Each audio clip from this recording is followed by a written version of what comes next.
Hi there.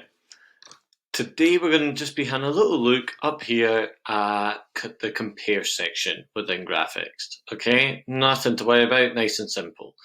So firstly, just click on compare, and then here you get to choose a variable.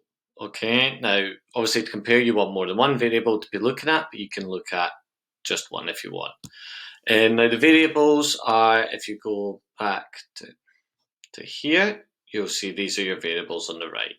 Okay, so your other option is to compare clusters. So you can click on cluster here, and then you'll immediately see some information about that cluster in this graph form.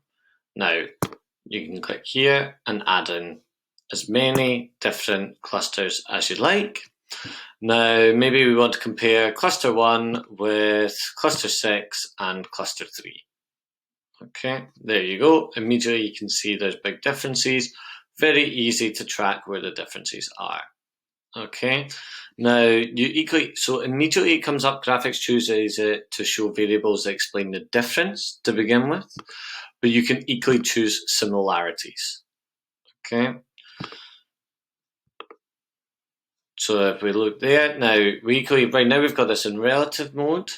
Now you can have it in absolute mode, overview mode, which is new, and tabular mode. So let's have a little look at them. Here we have relative, then we can go into absolute, then we can go into overview is what it's called, and then you can see it in the box diagrams, and then we have tabular view as well, which is nice and simple to read, as you can imagine.